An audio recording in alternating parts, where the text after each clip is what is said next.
한 성도가 하나님께 다음과 같이 호소했다고 합니다. 지금까지 신앙생활을 너무나도 잘 해왔던 성도가 하나님께 이렇게 호소했대요. 하나님, 제 친구들 가운데 불신자들이 너무나 많습니다.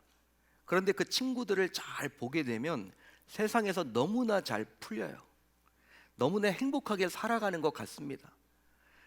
돈도 잘 벌고요, 집도 샀다고 그러고요, 심지어 자녀들도 명문대학에 입학했다고 그러고요, 심지어 독감이 막 유행할 때 예수 잘 믿는 저는 걸려도 그 친구들은 걸리지도 않아요. 이거 어떻게 된 겁니까? 저는 시간이 날 때마다 교회에 나와서 봉사하고 예배에 빠지지 않았고, 또 물질이 생길 때마다 선교사님들을 후원하고 구제하고 헌금했는데 저는 뭡니까? 너무 답답합니다. 이거 저에게 한번 설명을 해주세요. 한 성도가 너무나 답답해서 이렇게 하나님께 호소를 했대요. 그러자 하나님께서 이 성도의 꿈에 나타나셔서 어떻게 말씀을 하셨느냐? 꿈에 나타나셔서 이제 두 개의 그릇을 보여주셨대요. 빛나는 유리잔을 보여주셨고, 또 하나는 흙으로 만든 그릇을 보여주셨답니다. 그러면서 이 성도에게 꿈에서 이런 말씀을 해주셨대요. 애야, 이 빛나는 유리잔을 보게 되면 너무나 참 휘황찬란하고 멋지지? 너 갖고 싶지? 그렇지만 이 빛나는 유리잔은 오래 가질 못해. 금방 깨진단다. 충격만 받으면 금방 깨져버려. 반면에 볼품없는, 누구도 가져갈지 않을 것 같은 이 흙으로 만든 그릇은 볼품이 없어도 이게 오래 가는 거야. 오래 간단다. 하나님은 이 성도에게 이렇게 이야기를 해주셨다고 하죠. 이건 여러분 뭘 말하고자 하는 겁니까? 눈에 보이는 비춰지는 게 전부가 아니라는 것을 말해주고 있는 거예요. 우리가 여러분 보기에 주변에서 행복하게 살아가는 사람들이 있죠. 그렇게 여러분 비춰지죠. 야, 저 집은 너무 부럽다. 돈도 많이 벌어. 참 어떻게 집도 샀대 그러니. 이번에 요즘에 코스피 6천 시대인데 이런 시절에서 주식으로 돈도 많이 벌었다고 하는데, 나는 뭐야? 교회 안에 갇혀 있고 이 믿음 생활 하려고 열심히 몸부림을 치는데 그럼 나는 과연 뭐란 말이야? 아마 여러분, 저와 여러분들 가운데서도 일부는 이런 생각을 가진 분들이 분명히 있을 텐데요. 하나님은 어떻게 이야기를 하시냐면, 그게 전부가 아니라, 눈에 비치는 것이 전부가 아니라 그거 자체가 복이 아닐 수 있다라고 말을 해주고 있다는 것입니다.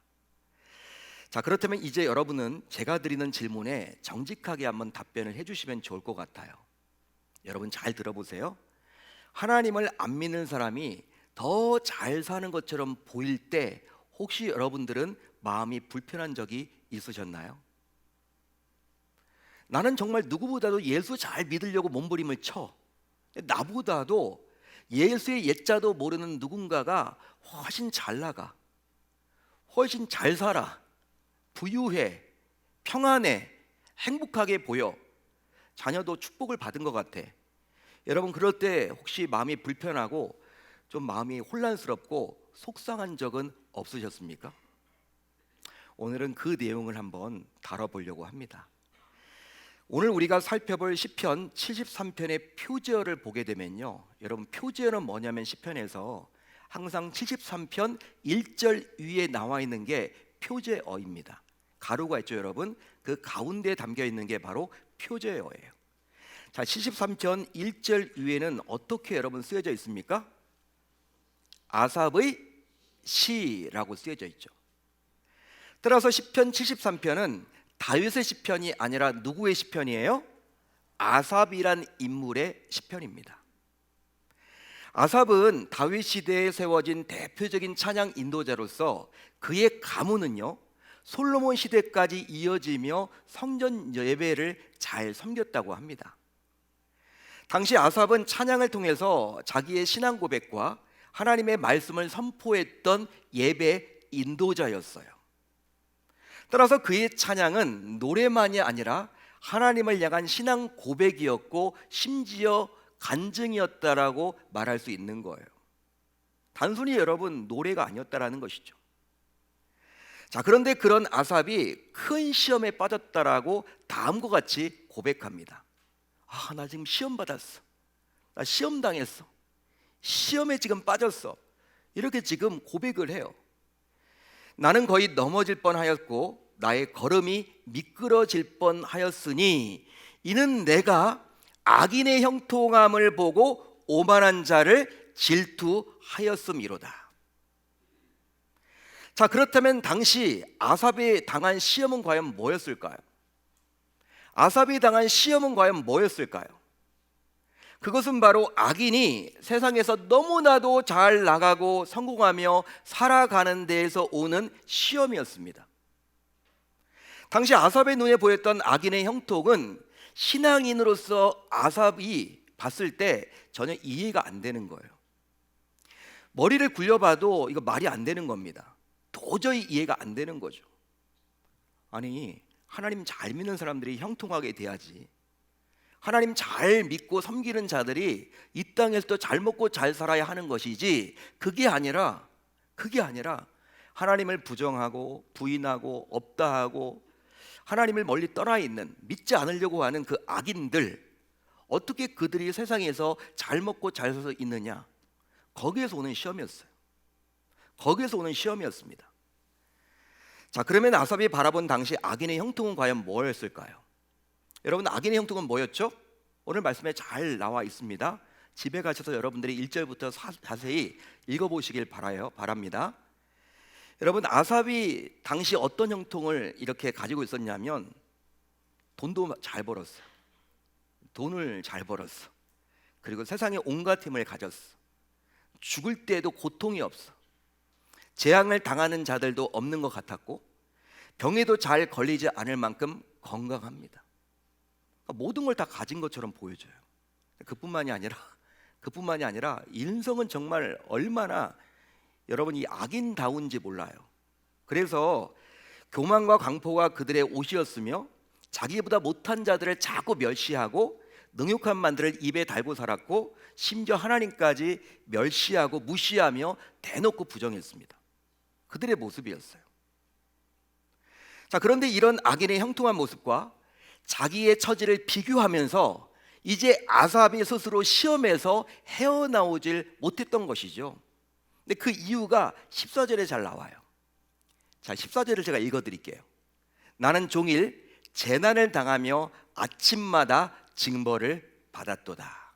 아멘. 아멘. 한마디로 아삽은 불만스러웠어요. 만족할 수가 없었습니다. 말이 안 된다라고 여겼습니다. 이해하기가 곤란했어요.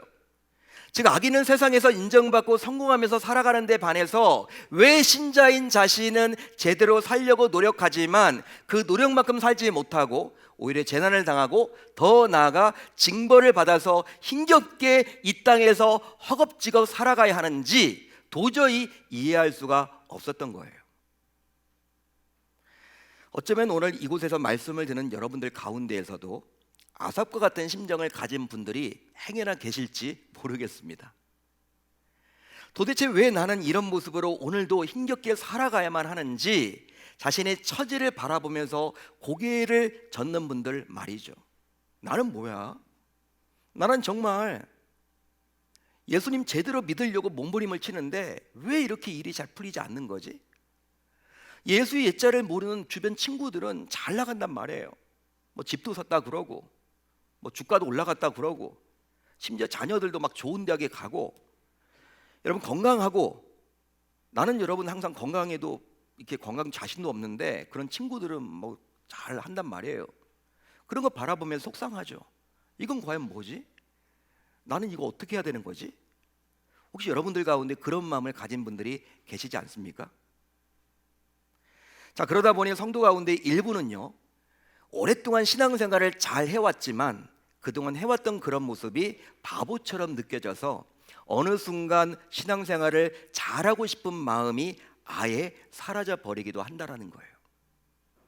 자, 그래서 이제는 몰라도 어느 순간부터 이런저런 이유를 대면서 교회의 시간과 물질로 더 이상 헌신하기를 주저하기까지 합니다. 집사님 좀 섬겨주세요. 이거 사람이 필요해요 해도 이제 이런 핑계 저런 핑계를 대면서 진짜 이유는 이것 때문에 자, 교회 여러분 적극적으로 안 하려고 한단 말이에요. 그게 여러분 우리들의 모습 아닌가요? 자, 그렇다면 어떻게 하나님께서 자기 자녀인 성도인 우리보다도 자녀가 아닌 세상 불신자들이 잘 되게끔 한단 말입니까? 이런 하나님을 여러분들은 과연 신뢰할 수 있어요? 신뢰할 수 있으십니까? 이해할 수 있으시나요? 그러면 이런 하나님을 보면서 이제 하나님께서 성도인 우리를 외면하셨다고 봐야만 하는 것일까요? 하지만 그것은 결코 아닙니다. 그건 결코 아니에요. 오늘 말씀 17절을 보면 나오지만 17절 아삽은 이런 풀리지 않는 숙제를 성소에 들어가면서 드디어 깨닫게 됩니다. 성소에 들어가면서 오랫동안 이 고민을 해왔거든요. 풀리지 않은 숙제, 이거 뭐지? 신앙생활이 이런 건가? 신앙생활은 분명히 형통을 이야기하는데 나는 정말 예수를 제대로 믿고 있는데도 불구하고 왜 형통이 없는 거지?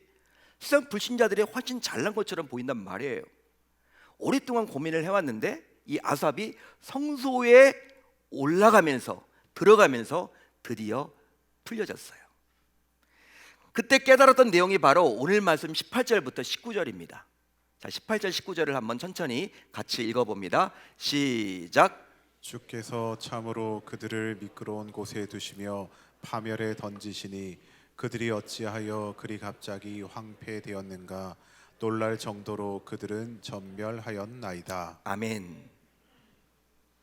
이 구절을 통해서 알 수 있지만 아삽이 당시 깨달은 것이 있습니다. 뭘 깨달았을까요? 아삽은 당시 뭘 깨달았을까요? 성소에 올라가면서 들어가면서 뭘 깨달았을까요? 하나님께서는 악인의 형통을 무작정 방관하시는 것이 아니라 일정 기간에 그를 심판의 길 위에 두신 것입니다. 두신 것입니다. 아멘. 그리함으로 하나님께서는 악인을 심판의 길 위에 두셔서 결과적으로 어느 순간 한꺼번에 심판하고자 함이에요. 심판을 안 하시겠다는 것이 아니라 지금 때를 기다리고 있다는 거예요. 그리고 결과적으로 하나님의 때가 되면 어떻게 하신다? 심판하신다는 거예요. 더 나아가 성도가 어려움을 겪고 있다면 그것은 더 풍성한 복을 앞으로 주기 위해서 특별 관리를 하는 것입니다. 믿으시면 아멘. 그러니까 훈련을 해주시는 거예요. 예수 믿는 우리들이 이 땅에서 잘 먹고 잘 살면 좋은데 그렇게 살지 못하는 이유가 여러분 하나님이 분명히 주신단 말이에요. 그걸 받아 누리기까지 특별 관리, 특별 훈련을 지금 시키고 있다는 거예요. 따라서 형통하게 보이는 악인의 삶은요, 겉보기와는 달리 실제로 형통한 것은 결코 아닙니다. 결코 아니에요. 그러기에 그는 미끄러운 곳에 올려진 것처럼 하루하루 위태로운 삶을 살다가 결국 파멸에 던져질 자입니다. 그런즉 그의 결말은 놀라운 만큼 황폐하게 될 텐데요, 이것은 마치 방금 전 꿈을 꾸다가 깨어났지만 전혀 기억하지 못하는 것처럼 어느 순간 악인의 형통함은 그야말로 허무하게 될 것이며 그가 행한 대로 종국에는 심판을 받게 되는 것입니다. 자, 그래서인지 이제 아삽은 다음과 같이 살아가라고 권면을 해요. 너희들 이렇게 살아가라. 아삽이 지금 권면해 줍니다. 아삽은 어떻게 살아가라고 이야기합니까? 악인의 형통을 부러워하지 말아야 합니다. 악인의 형통을 부러워하지 말아야 합니다. 악인의 결말을 모르는 자는 당장 눈앞에 보이는 그의 삶이 부러울 수밖에 없어요. 하지만 그가 당할 파멸과 심판을 알고 있는 자라면 더 이상 그의 형통을 부러워하지도 않고 더 나아가 비참한 자신의 모습에 불평하지도 않는다는 거예요. 그러나 안타깝게도 이것을 깨닫지 못하는 성도가 있으니 짐승과 같다고 아삽은 다음과 같이 말을 해주고 있습니다. 무서운 이야기죠. 여러분, 짐승의 특징이 이 분별을 못하거든요. 주는 대로 먹잖아요. 주는 대로 배 터져 죽잖아요. 자기가 여러분 구분을 못해, 분별을 못해. 이성적인 사고를 가지고 여러분 생활하는 게 아니잖아요, 짐승들은. 그런데 여러분 우리 성도가 짐승과 같을 수 있다라는 거예요. 아삽은 지금 그렇게 이야기합니다. 제가 읽어드릴게요. 내가 이같이 우매 무지함으로 주 앞에 짐승이오나. 따라서 자신이 얼마나 소중하고 존귀한 자인지를 깨닫지 못하고 악인의 형통을 마냥 부러워만 했다면 결국 짐승과 같다고 볼 수 있는 겁니다. 그러기에 그동안 악인의 형통함을 부러워하면서 자신의 처지를 불평불만했다면 이제 자신의 영적 무지함을 회개해야만 하는 것입니다. 할렐루야, 할렐루야. 아삽은요 또 이제 이렇게 살라고 권면해주고 있어요. 주께서 붙들고 계심을 감사해야 합니다. 주께서 붙들고 계심을 감사해야 합니다. 비록 악인의 눈에 비치는 성도인 우리의 모습이 초라하고 비참하게 보여도 우리는 낙심할 이유가 없어요. 낙심할 필요가 없어요. 그 이유는 바로 주의 손이 나를 붙들고 계신다며 다음과 같이 말해주고 있기 때문이죠. 내가 항상 주와 함께하니 주께서 내 오른손을 붙드셨나이다. 주의 교훈으로 나를 인도하시고 후에는 영광으로 나를 영접하시리니. 아멘, 아멘. 그렇습니다. 주의 손이 나를 붙들고 계십니다. 그래서 나를 떠나지 않으시고 함께 해주시죠. 또 원수와 대적이 나를 삼키지 못하게끔 지켜주세요. 더하여 안정과 평안으로 나를 인도하셔서 끝까지 책임져 주십니다. 믿으시면 아멘. 그뿐만이 아니에요. 말씀이 나와 있죠. 주의 교훈으로 나를 인도하시고 후에는 영광으로 나를 영접하십니다. 그러기에 나의 결말은 악인과는 비교할 수도 없는 영광스러운 일들이 준비되어 있는 거예요. 그런데도 여러분은 성도라면서도 예수님을 믿는다고 하면서도 이런 잠시의 죄악과 낙을 누리길 진정 원하시나요? 진정 원하시나요? 아삽은 또 이렇게 살라고 이야기를 해요. 그런즉 이제 날마다 하나님을 가까이 함으로 더 복된 삶을 누려야만 합니다. 실제로 악인은 하나님을 멀리하는 자예요. 여러분 오늘 말씀을 보게 되면 악인이 나오죠. 여러분 우리가 생각할 때 악인은 과연 누구일까요? 세상 법을 막 어기는 자들, 그것도 여러분 악인일 수가 있죠. 소위 빌런이라고 이야기하는 자들, 남을 등쳐먹고 사기치고 폭행하고 법을 막 어기고 그러면서 여러분 막 도망치고 더 범죄를 저지르고 사회를 혼란스럽게 만드는 자들을 악당, 보통 악인이라고 취급을 합니다. 그렇다면 여러분 하나님이 생각할 때 악인은 과연 누구일까요? 악인, 하나님의 입장에서는 여러분 그런 자들도 빌런도 악인이지만 하나님께서 생각하던 가장 큰 악인은 누구예요? 하나님을 멀리하는 자들이에요. 하나님을 믿지 않은 불신자들이에요. 하나님을 끝까지 부정하는 자들이에요. 하나님께 손을 내밀지 않은 자들이에요. 따라서 하나님을 인정하지 않고 오직 자기의 힘과 세상의 힘으로만 살아가려는 자들인 셈이죠. 그게 악인입니다. 하지만 분명한 것이 있는데 결국 그는 망한다라고 아삽은 다음과 같이 말씀해주고 있어요. 제가 읽어드릴게요. 무릇 주를 멀리하는 자는 망하리니 음녀같이 주를 떠난 자를 주께서 다 멸하셨나이다. 주께서 다 멸하셨나이다. 아멘. 한마디로 주께서 이런 악인을 반드시 멸하십니다. 결국 이 말은 어떤 말이냐? 곧 하나님을 가까이 하는 자는 반드시 복을 받게끔 해주신다라는 거예요. 할렐루야, 할렐루야. 같은 말이죠. 왜냐하면 하나님께서는 당신을 가까이 하는 자와 기꺼이 가까이 하시기 때문이에요. 그리함으로 하나님께서 그의 피난처가 되셔서 그 결과 그로 많은 것을 누리게 하시고 결국 그 입으로 주를 증언하게 하십니다. 믿으시면 아멘. 믿으시면 아멘. 사랑하는 성도 여러분, 이제 성도인 여러분은 세상을 부러워하면 안 됩니다. 세상을 부러워하면 안 됩니다. 세상을 부러워하면 세상에 지는 것입니다. 악인의 형통을 부러워하면 악인에게 지는 것입니다. 따라서 하나님을 모르는 악인처럼 수단과 방법을 가리지 않고 잘 살아보겠다라는 생각 자체를 아예 버려야만 하는 거예요. 할렐루야. 할렐루야. 실제로 신앙은 방향이에요. 신앙은 방향입니다. 그러기에 결과만 좋으면 된다라는 생각은 신자를 망하게 하려는 사단의 속삭임인 거예요. 여러분, 세상에 나가면요, 결과만 좋으면 돼. 과정은 필요 없어. 과정을 건너뛰어 버리죠. 관행이란 미묘하에, 관행이라는 이름하에 그냥 여러분 건너뛰어 버리고 결론만 좋으면 돼. 결과만 좋으면 돼. 세상의 관점이에요.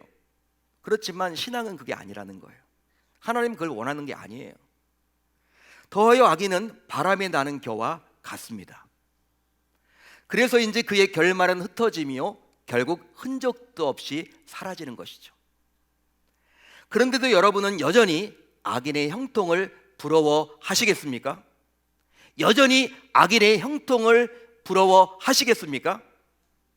분명히 말씀을 드리지만 악인의 형통은 결코 부러움의 대상이 되어서는 안 되는 거예요. 따라서 이제 성도라면 평소 악인의 형통에 관한 그간의 생각을 정리하셔야 할 줄로 믿습니다. 막 따라다녔다면, 그걸 부러워했다면, 나도 그렇게 한번 살아볼까? 라고 생각했다면 그걸 접으셔야 돼요. 제가 신학생일 때 저는 고민이 하나 있었어요. 어떤 고민이냐면, 신학대학원에 다닐 때 기숙사 생활을 했지 않습니까? 그러다 보니까 저녁마다 밤마다 3, 4, 5에 모여서 한국 교회에 대해서 이런저런 이야기를 하는 거야. 고민을 여러분 이렇게 토로하는 겁니다. 한국 교회가 이렇게 가야 되는데, 한국 교회는 이런 식으로 가야 되는데 너무나 안타깝다. 근데 여러분, 신학생들끼리 모여서 대화를 나누기 때문에 뭔가 여러분 답은 안 나와요. 정확한 답변은 안 나와. 그냥 여러분 고민만 하는 거죠. 그리고 기도하고. 제가 여러분 당시 고민했던 건 뭐냐면, 오랫동안 고민을 했는데, 잘 들어보세요. 말씀 중심이 아니라 비성경적인 신비주의 은사의 교회가 무슨 이유로 더 성장하고 부흥하고 사람들의 관심을 받는지 의문이 든 거예요. 분명히 내가 몸담고 있는 이 총신 신학, 개혁주의 신학, 최고의 신학, 예정 합동 신학, 말씀 중심인데 하나님의 말씀으로 목회하고 이 말씀대로 살아내려고 몸부림치는 이 교회 목회자들인데, 그런 교회는 별로 부흥이 안 돼. 희한하죠? 좀 성장한다고 하면 1000명대, 2000명대, 3000명대, 수천 명대 그 정도고, 막 신비주의 은사들이 있죠. 병 고치는 거, 어느 교회가 병을 고친대더라, 어떤 목사님이 병을 고친대. 그럼 여러분, 교회가 금방 세워져서 금방 부흥하는데 1000명대가 아니라 수천 명대가 아니라 수만 명대, 10만 명 넘어가는 교회도 생기고. 저는 이해가 안 되는 거예요. 아니, 하나님의 말씀이 살아있다면 말씀을 묵상하고 연구하고 선포하는 그런 교회가 더 부흥하고 잘 되고, 아니 병을 고치더라도 그런 교회에서 기적이 나타나야 하는데, 말씀 중심의 교회가 아니라 은사 중심의 교회, 신비적인 그런 교회가 더 부흥하는 것에 대해서 저는 굉장히 혼란스러웠어요. 이건 뭐지? 여러분, 그러다 보니 이단 사이비로 이미 판명이 되었거나 이단성이 농후한 교회가 병을 고친다라는 이유만으로 말씀 중심의 교회보다 더 주목을 받고 있으니, 이거 여러분 어떻게 설명이 안 되는 거예요. 이단인데 사람들이 거기에 몰려드는 거예요. 병 고친다고 하니까. 더 나아가 이단 사이비이거나 비성경적인 이단성이 농후한 목회자가 어떻게 그리 많은 병을 고칠 수 있는지 저는 그것도 이해가 잘 안 됐어요. 기왕 하나님께서 은혜 주시려면 말씀을 제대로 풀고 말씀 중심으로 목회하는 목회자들에게 신의 은사도 주셔야 하는 것이지, 말씀과는 동떨어진 설교를 하는 그러한 교회들, 말씀과 전혀 상관없는 은사주의, 신비주의 그런 교회들, 그런 목회자들이 병을 고친다고 하니 당시 신대원 학생으로서 도저히 이해가 안 됐어요. 이건 뭐지? 한동안 이런 의문이 해결되지 않아서 저는 몹시 괴로웠고요. 굉장히 괴로웠어요. 이거 여러분 친구들끼리 신대원 친구들끼리 아무리 물어봐도 답을 안 해주는 거예요. 너무나 힘들었고, 그러다 보니 부끄러운 이야기지만 말씀 중심의 교회, 말씀을 깊이 묵상하고 연구하고 선포하는 목회자보다도 그냥 병을 잘 고치는 치유사역을 하는 목회자에 대해서 더 관심을 갖게 되었고, 심지어 닮고 싶은 마음까지도 조금 생기더라는 거예요. 저도 사람이니까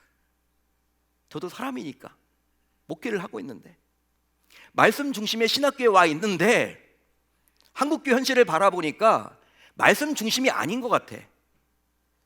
말씀 중심이 아니라 신비주의, 병 고치는 그런 걸 하게 되면 더 많은 사람들이 거기에 막 환호를 받고 박수를 쳐주고 하니까 그런 목회자들이 굉장히 위대하게 보이는 거예요. 저 자신의 부끄러운 이야기입니다. 자, 그러다가 한 교수님과 진지한 대화를 나누면서 저는 제 고민을 해결받게 되었어요. 교수님이 저에게 이런 이야기를 해주셨습니다. 전도사님 잘 들어보세요. 성경 복음서를 보게 되면 당시 사람들은 예수님의 존재에 대해서 제대로 알지 못했어요. 반면에 귀신은 예수님의 존재에 대해서 정확하게 꿰뚫어 보고 계셨어요. 귀신보다 못한 것이 사람이에요. 당시 유대 사람들은 예수님이 구약에서 예언되었던 메시아다, 그리스도다, 그걸 알지 못했어요. 부정했습니다. 예수님을 따라다닌 목적이 단순히 자신의 유익을 위한 거였어요. 그렇지만 성경에 나와 있잖아요. 귀신은 정확하게 예수님이 어떠한 존재인지, 하나님의 아들인지 아셨단 말이에요. 따라서 하나님께서 병을 고칠 수 있지만, 반면에 사단 역시 동일하게 병을 고치기도 합니다. 사단도 병을 고친다라는 거예요. 맞는 말이죠, 여러분. 그러게 병을 고치는 기적을 베푼다고 해서 무작정 그 교회와 목사님을 쫓아가면 안 되고, 과연 하나님이 하신 치유 사역인지, 그게 아니면 사단이 하는 치유 사역인지를 말씀을 통해서 분별해 내셔야 하는 거예요. 저에게 그 말을 해주시는 거야. 그러면서 또 이런 말을 하셨어. 일반 성도들은 그 분별을 잘 못해요. 병 고친다고 하면 혹해서 다 그런 교회 갑니다. 분별을 잘 못해요. 이게 진짜 하나님의 치유를 해주신 것인지 사단이 하는 것인지를 모르기 때문에 심지어 이단 교회까지 찾아가는 거예요. 하지만 이제 전도사님은 신학을 전공했고, 이제 바른 말씀 터전 위에서 이제 공부를 지금 하고 있기 때문에 한국교회 그런 성도님들에게 정말 이게 하나님께서 치유를 하신 것인지 아닌지를 분별할 수 있는 그 지도를 우리 전도사님이 해주셔야 할 책임이 있는 겁니다. 저에게 그 말을 해주셨어요. 이런 교수님의 이야기를 듣고 당시 목회자 후보생이었던 전도사라면서도 소위 세상의 형통에 관심을 가졌던 저의 모습이 몹시 부끄럽게 느껴졌습니다. 말씀을 준비하면서 저는 지금도 그렇지만 그 당시 악인의 형통을 마냥 부러워했던 저의 모습이 떠올랐어요. 생각이 났어요. 막 부끄럽더라고요, 여러분. 말씀을 준비하면서. 여러분, 예수님을 하나님으로 믿는 기독교 신앙은 단순히 교회를 다니는 것이 전부가 아니에요. 교회를 다니는 것이 전부가 아닙니다. 물론 교회를 다니는 것이 기본 중에 기본이지만 그렇다고 해서 그게 기독교 신앙의 전부라고 말할 수는 없는 거예요. 예수님을 진짜 믿게 되면, 예수님을 진정 믿게 되면 자기 삶의 주인이 바뀌게 되는 겁니다. 지금까지 자기 삶의 주인이 자신이었다면 이제 예수님을 주인으로 모시고 삶을 살아가게 되는 거예요. 그러기에 예수님을 바르게 믿는 성도라면 그동안 가지고 살아왔던 가치관과 생각이 바뀌게 되는 것입니다. 한마디로 예수님이 원하는 방향으로 바뀌게 돼요. 여러분, 예수 진짜 만나잖아요. 예수님 진짜 믿게 되잖아요. 인격적인 접촉이 있게 되잖아요. 변합니다. 사람도 변해요. 안 변한다고 이야기하는 사람이 있는데 진짜 예수님 만나게 되면 변해요. 사울이 바울 된 것처럼. 그래서 이제 세상 사람들이 가는 길과는 다른 길을 걷게 되는 것이죠. 그러니까 세상 사람들이 이쪽으로 간다고 해서 이걸 쫓아가는 게 아니라 이걸 추구하는 것이 아니라 내가 가는 길은 이쪽이지, 하나님이 원하는 방향은 이쪽이지, 이쪽 길로 접어들게 된다는 거예요. 손해를 보는 일이 있어도. 그래서인지는 몰라도 악인의 형통을 더 이상 부러워하지 않게 되는 것이죠. 따라서 이제 이 말씀을 듣는 성도인 우리 역시 당시 아삽이 붙들었던 신앙을 동일하게 붙잡고 살아가야만 하는 것입니다. 자, 그러면 당시 아삽이 붙들었던 신앙은 과연 뭘까요? 오늘 말씀의 결론이에요. 아삽이 붙들었던 신앙은 과연 뭘까요? 오늘 말씀 25절로 26절에 나와요. 우리 한번 천천히 같이 읽어봅니다. 시작. 하늘에서는 주 외에 누가 내게 있으리요 땅에서는 주밖에 내가 사모할 이 없나이다. 내 육체와 마음은 세약하나 하나님은 내 마음의 반석이시요 영원한 분깃이시라. 아멘. 아멘. 성도인 우리가 진정으로 바라보고 사모할 자는 오직 주밖에 없다라는 것입니다. 믿으시면 아멘. 그런즉 이제 이 말씀을 들은 성도인 우리 모두 악인의 형통을 부러워하기보다는 오로지 주만 바라보기로 다짐하고 결단을 해 봅시다.